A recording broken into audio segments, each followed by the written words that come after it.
So in the last class we studied about the vapor pressure of liquid solutions, that is Raoult's law and its mathematical expression, right?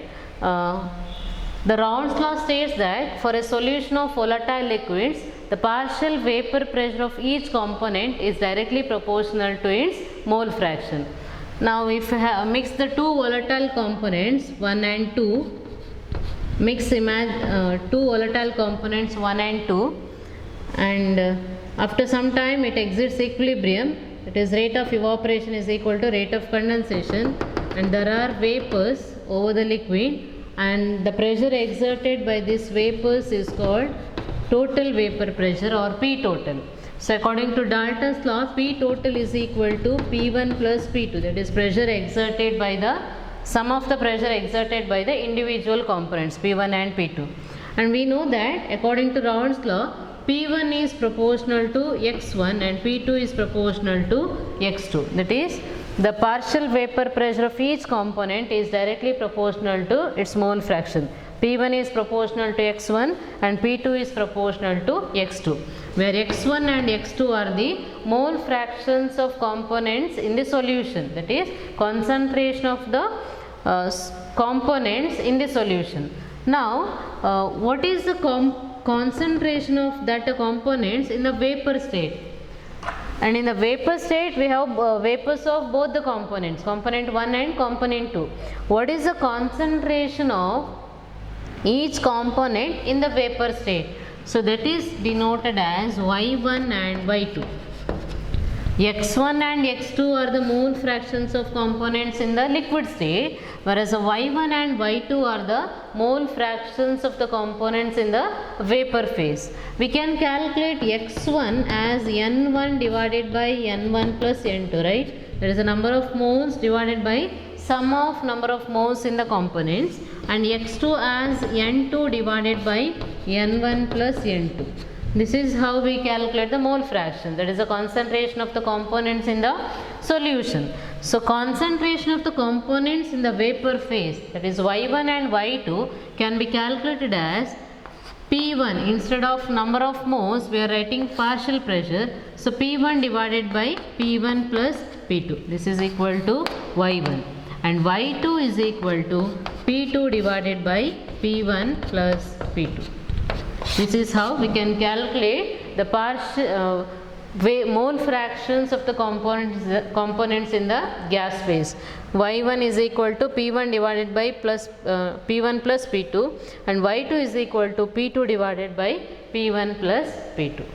So just write these two formulas, mole fractions of the components in the vapor phase.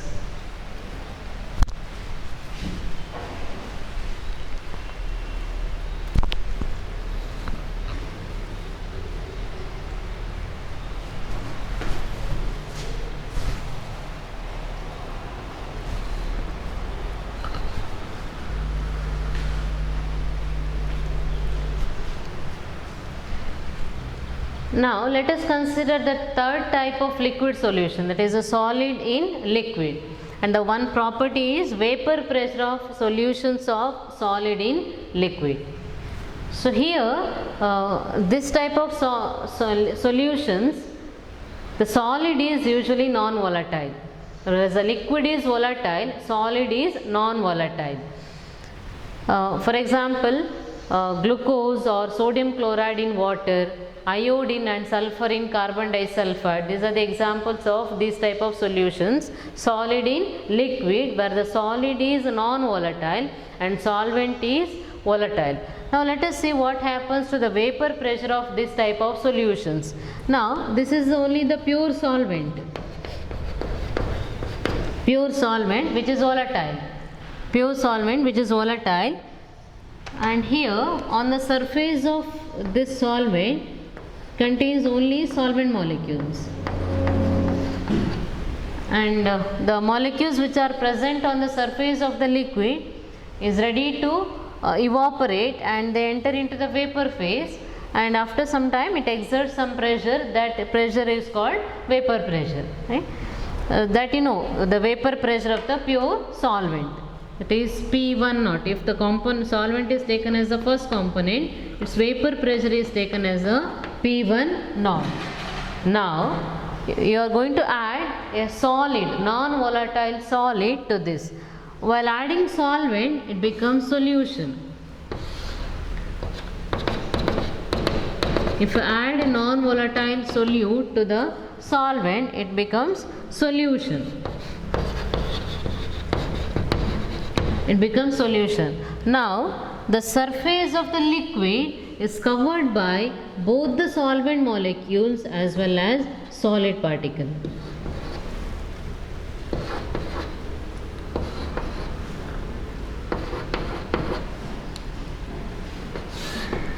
Now, the surface of the liquid is covered by solvent molecules as well as solid molecule. Now, the number of solvent molecules which are escaping from the surface of the solvent decreases, because only less number of solvent molecules are present on the surface of the solvent. Therefore, less number of solvent molecules will enter into the vapor phase.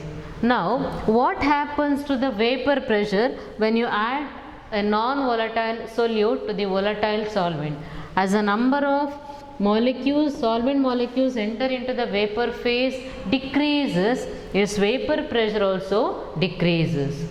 So, important point, the vapor pressure of the solution is always less than the vapor pressure of the pure solvent when you are adding a non-volatile solute to the solvent.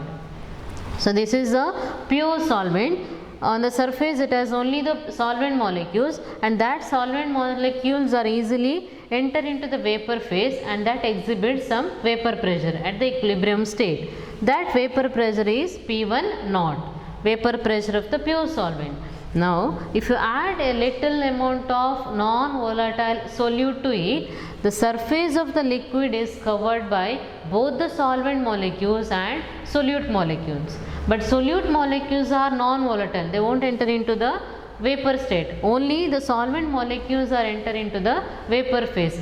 But in that also, the number of solvent molecules which are present on the surface is less.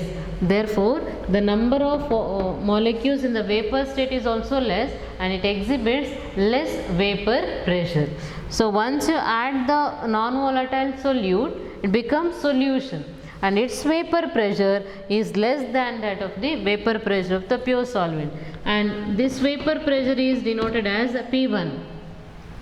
Its vapor pressure is denoted as P1 because the vapor pressure is because of the only one component, first component, and P1 is less than that of P1 naught.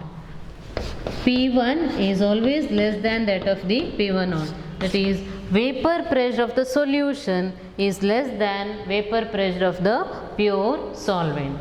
Right? And this decrease in vapor pressure depends on the quantity of the non-volatile solute added irrespective of its nature. The amount of decrease in vapor pressure depends only on the number of solute particles added with respect to irrespective of its nature. For example, if you add 1 mole of glucose to 1 kg of solvent, the decrease in vapor pressure of water, or if you add 1 mole of glucose to 1 mole of water, the decrease in vapor pressure is same as that when 1 mole of urea is added to 1 kg of solvent. If it is 1 kg of sucrose or 1 kg of urea, the decrease in the vapor pressure is same, because it depends only on the quantity, not the quality. Right? Therefore, for a general solution, the Raoult's law can be defined as, for any solution, the partial vapor pressure of each volatile component in the solution is directly proportional to its mole fraction. That is, P1 is directly proportional to X1, or P1 is equal to P1 naught into X1. This is a general statement for the Raoult's law. For any solution, the partial vapor pressure of each volatile component in the solution is directly proportional to its mole fraction. So P1 is proportional to x1, P1 is equal to P1 naught into x1. Here we cannot write P2 proportional to x2 because the second component is non-volatile. The second component is non-volatile. It will not exert any vapor pressure.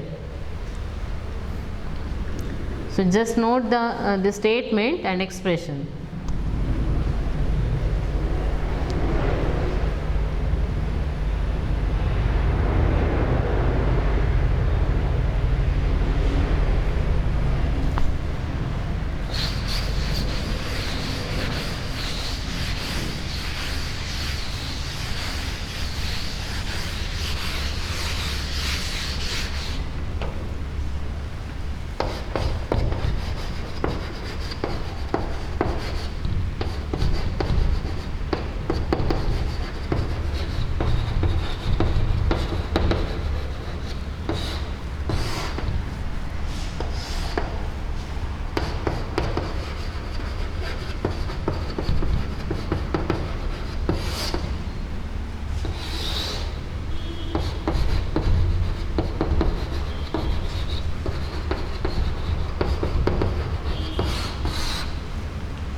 Solutions of liquid-liquid or liquid-liquid solutions are of two types, ideal solutions and non-ideal solutions.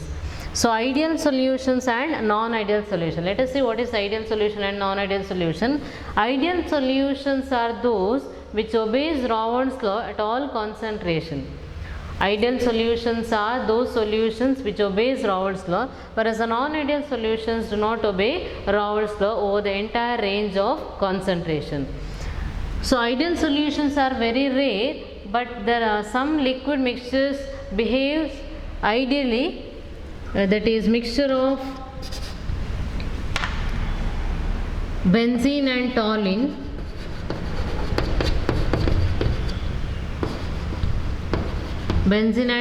and N-hexane and N-heptane, bromoethane and chloroethane. These are some of the examples for ideal solution. And non-ideal solution also mixture of ethyl alcohol and acetone, and mixture of phenol and aniline are some examples for non-ideal solutions. Now let us see the properties of ideal solution and non-ideal solution. Ideal solutions are those which obeys Raoult's law over the entire range of concentration. That is the first statement for ideal solution. And the properties are, for ideal solution, delta H mixing is equal to 0. I will explain it later why it is so. For ideal solution, delta H mixing is equal to 0, and also delta V mixing is equal to 0. And for non-ideal solution, delta H mixing is not equal to 0 and delta V mixing is not equal to 0. These are the properties of ideal solution and non-ideal solution. For an ideal solution, delta H mixing is equal to 0. Delta H means H means enthalpy. Delta H means change in enthalpy on mixing the two components is equal to 0. And delta V mixing means change in volume on mixing two components is equal to 0. Now this behavior can be explained in the molecular level. That means if you have two components A and B, the component A and B. In the pure state, the components of A exhibits AA type of interaction and BB type of interaction. In pure component A, there are interactions of the type AA. In pure component B, there are intermolecular interaction between the molecules like B and B. When the two components are mixed, there exists a new intermolecular interaction between A and B. A new type of interaction is formed between A and B. Now, if the interaction between A and B is same as that of A and B and B, such type of solutions are called ideal solution. The interaction between AB is same as that of AA and BB, the type of solution is called ideal solution. This is solute, this is also solvent, and solute-solvent interaction. This is solute interaction, solvent interaction, and this is solute-solvent interaction. The solute-solvent interaction is same as that of solute-solute interaction and solvent interaction. If this type of interaction is observed, such solutions are called ideal solution. In the case of non-ideal solution, again in the pure component there exists an intermolecular interaction between the components of A, and in B also there exists intermolecular interaction of the type BB. On mixing, they form new type of interaction between the molecules of A and B. Now this interaction, solute-solvent interaction, is not same as that of solute-solute and solvent-solvent interaction. So that type of solution is called non-ideal solution, right? Now why delta H mixing is equal to 0? So on mixing, a new type of interaction is formed between solute and solvent, right? During the formation of a bond, energy is released. At the same time, you have to break this bond between the solute and solvent. For that, energy is required to break the bond. As the interaction, all the interactions are same, whatever the amount of energy released during the formation of a bond between A and B is equal to the amount of energy required to break the bond between solute or solvent. So final enthalpy minus initial enthalpy is equal to 0. There is no change in enthalpy on mixing two components. Whereas in the case of non-ideal solution, it is not equal to 0. Let us see why it is not equal to 0 later. But in non-ideal solution, that is not equal to 0. Similarly, change in volume on mixing is equal to 0. As the interaction is same, the volume occupied by the molecule remains same. The volume occupied by AA or BB is same as that of AB molecule. So there is no change in volume. Means if I add 10 ml of A and 10 ml of B, the volume of the solution becomes 20 ml. The final volume is 20 ml, initial volume is 10 plus 10, that is 20 ml. So 20 minus 20 means 0. So there is no change in volume on mixing of two components. So write the difference between ideal solution and non-ideal solution, important one. First write the statement, that is the solutions which obeys Raoult's law over the entire range of concentration are called ideal solution, and non-ideal solutions do not obey Raoult's law over the entire range of concentration. And for ideal solution, delta H mixing is equal to 0 and delta V mixing is equal to 0. And for non-ideal solution, delta H mixing not equal to 0 and delta V mixing is not equal to 0.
So in non-ideal solution,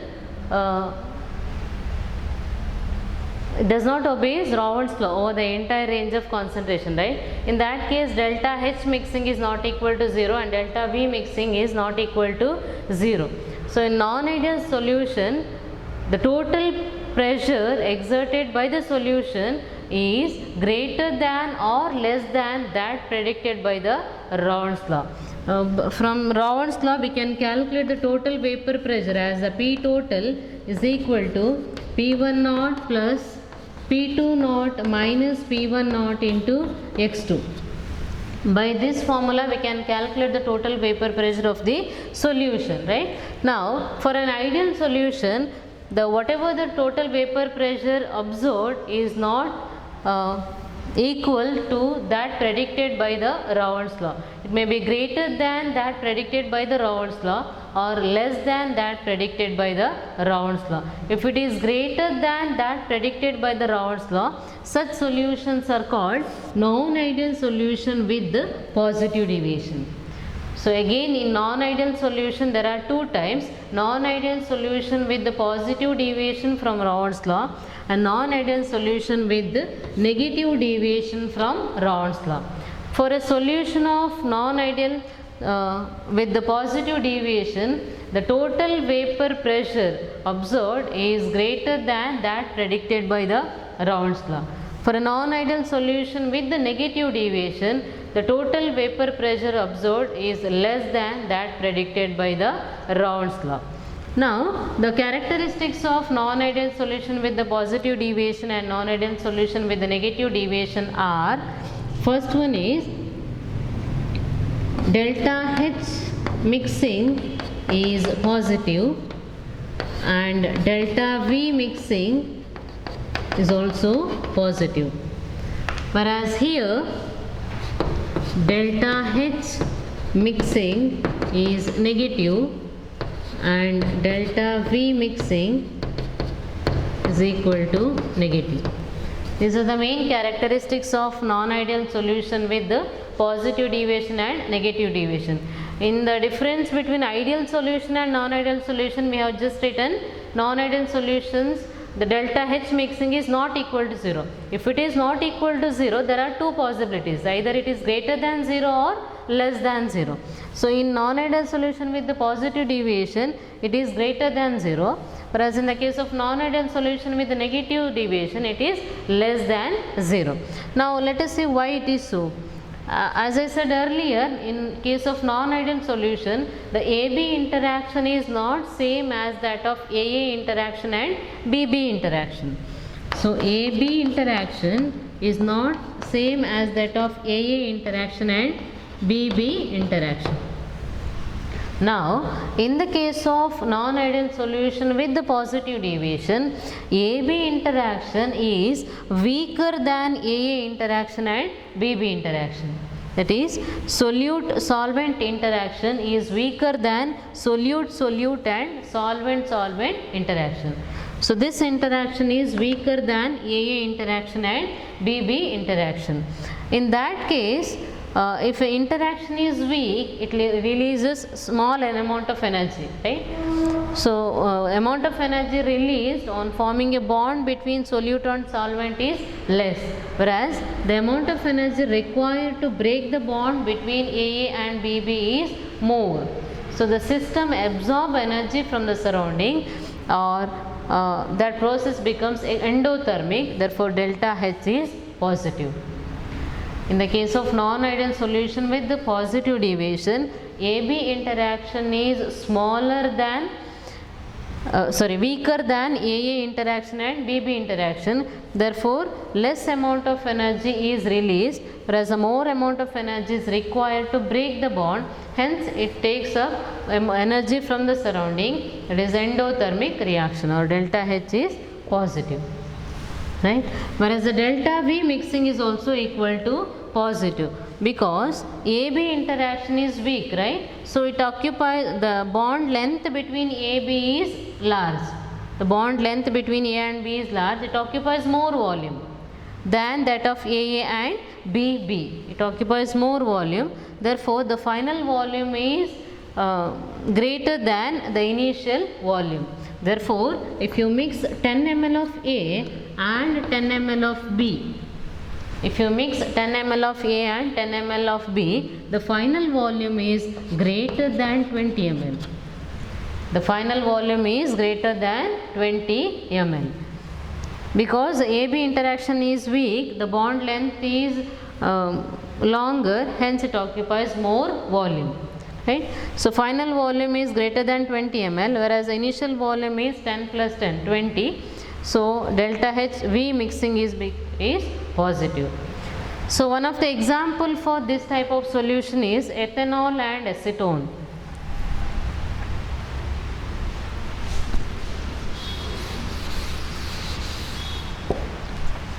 Ethyl alcohol C2H5OH and acetone.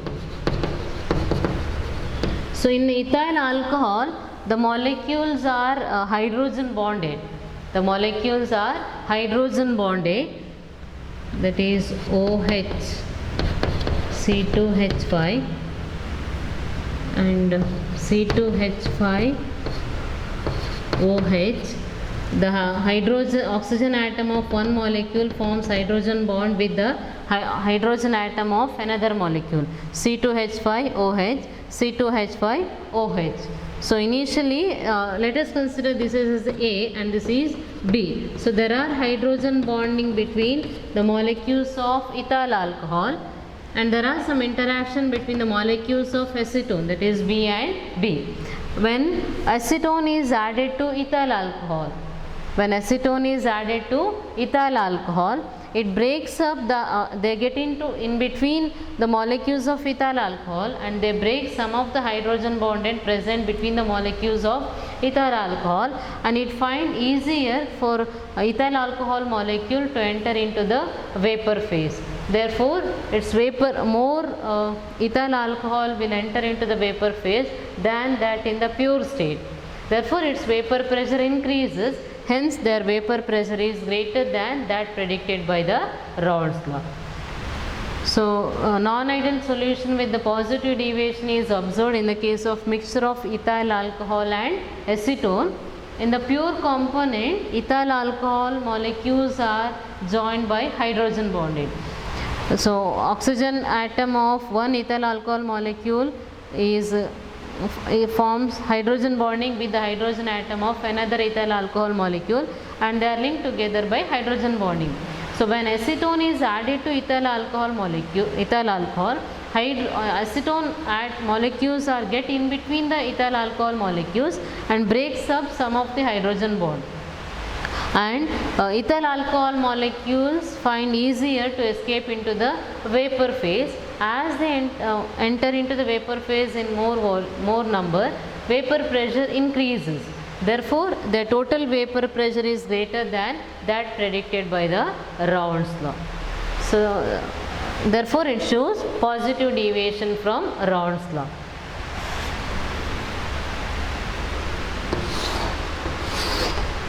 Now in the case of non-ideal solution with the negative deviation, as I said, delta H mixing is negative and delta V mixing is also equal to negative. So here AA interaction, BB interaction and AB interaction. So AB interaction is stronger than AA and BB interaction. AB interaction is stronger than AA and BB interaction. So what happens here, since the interaction between solute and solvent is strong, the bond is strong, it releases more energy. But less amount of energy is required to break the bond between AA and BB. So the released excess of amount is appeared in the form of heat or exothermic reaction. Therefore delta H is negative. The interaction between solute and solvent is very strong. Therefore the bond between A and B is strong, hence releases more energy, but the amount of energy required to break the bond is very less. The excess of energy is appeared in the form of heat, or it is exothermic reaction. Delta H is negative. Now why it is delta V is negative? Since the interaction between A and B is strong, the bond length between A and B becomes shortened and it occupies less volume. if you mix 10 ml of A and 10 ml of B, the final volume of the solution will be less than 20 ml. It is less than 20 ml because AB interaction is strong, the bond length is short, hence it occupies less volume. So it is less than 20 ml. Final is 20 and less than 20 ml, whereas the initial volume is 20 ml. So delta V mixing becomes negative. So these are the characteristics of non-ideal solution with the negative deviation. So one of the example for this type of solution is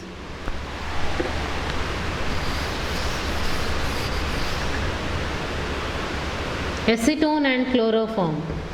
CH3, C double bond O and CH3. On mixing acetone with the chloroform, chloroform is CHCl3, chloroform is CHCl3. So on mixing, these two compounds will form hydrogen bonding. So there exists an hydrogen bonding between the oxygen atom of acetone and hydrogen atom of chloroform. So if this is A and this is B, AB interaction is stronger than AA interaction and BB interaction. So acetone, when it is mixed with the chloroform, they form a new hydrogen bonding between the two, and therefore these molecules find difficult to escape into the vapor phase. So less number of vapor phase means less number of vapors means less vapor pressure. Therefore their vapor pressure is lesser than that predicted by the Raoult's law. So example for non-ideal solution with the negative deviation is a mixture of acetone and chloroform. So there are interactions between the molecules of acetone in the pure state, and there are some interaction between the molecules of chloroform in the pure state. But once they are mixed, there is a new type of interaction or new hydrogen bonding is formed between acetone and chloroform. It is stronger than that exists between acetone molecule and chloroform molecule. So since this interaction is strong, it is very difficult to these molecules to escape into the vapor phase. As less number of vapor means it exerts less vapor pressure. So its total vapor pressure is less than that predicted by the Raoult's law. So just make a point of difference between ideal solution with the positive deviation and non-ideal solution with the negative deviation. Non-ideal solution with the positive deviation, you may write it as AB interaction is weaker than AA interaction and BB interaction as the first point. In the non-ideal solution with the positive deviation, AB interaction is weaker than AA interaction and BB interaction. That is the first point. Whereas in the case of non-ideal solution with the negative deviation, we can write it as AB interaction is stronger than AA interaction and BB interaction. Next, the second point is delta H mixing is positive. No need to explain why it is happened. Delta H mixing is positive and delta V mixing is positive. Whereas in the case of non-ideal solution with the negative deviation, delta H mixing is negative and delta V mixing is also negative. And write the example for both type of solutions. Example for with the positive deviation, ethyl alcohol and acetone, whereas the negative deviation, acetone and chloroform. Just remember one example for each and write the difference. So these two are the important types of solutions, ideal solution and non-ideal solution, their differences, and non-ideal solution with the positive deviation and non-ideal solution with the negative deviation.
So for non-ideal solution with the positive deviation and non-ideal solution with the negative deviation, for positive deviation,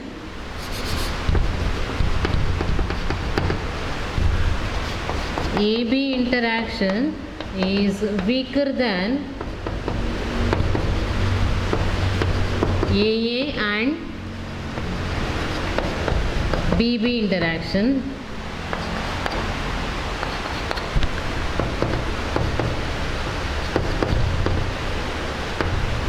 and delta H mixing is positive, delta V mixing is positive. An example, ethyl alcohol and acetone.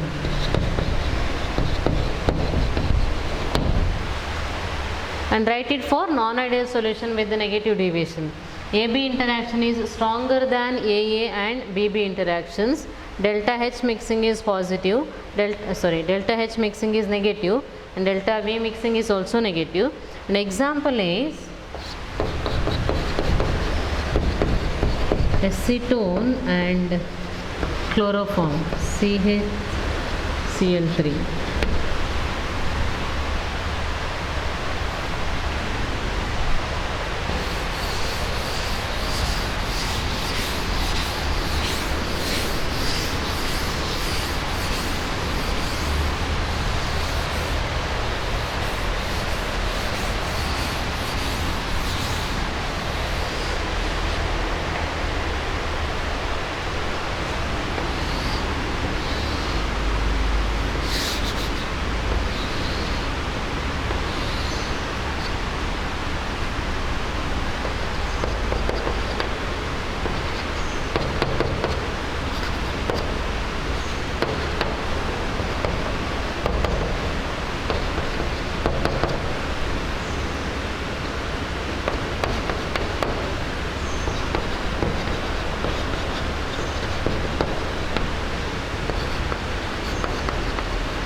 And we have studied this graph for ideal solution, mole fraction versus vapor pressure, and this is the type of graph obtained for the ideal solution. Whereas for a non-ideal solution, they do not obey Raoult's law. That is, the vapor pressure observed is not as predicted by the Raoult's law. It may be greater than that predicted by the Raoult's law or less than that predicted by the Raoult's law. The one which shows for the solution the vapor pressure is greater than that predicted by the Raoult's law, they shows positive deviation from the Raoult's law. If the vapor pressure observed is less than that predicted by the Raoult's law, they show negative deviation from the Raoult's law. And from the graph also it can be explained. This is the ideal graph of vapor pressure versus mole fraction for an ideal solution. For a solution of having positive deviation from Raoult's law, we can write the graph like this. The vapor pressure observed is greater than that predicted by the Raoult's law. This is the vapor pressure mole fraction graph for the solution whose vapor pressure, total vapor pressure is greater than that predicted by the Raoult's law, or they shows positive deviation from the Raoult's law. Similarly, for solutions showing negative deviation from Raoult's law, their total vapor pressure is less than that predicted by the Raoult's law. So we can write the plot like this. They show negative deviation from the Raoult's law. One solution shows positive deviation from Raoult's law. So this solution shows negative deviation from Raoult's law.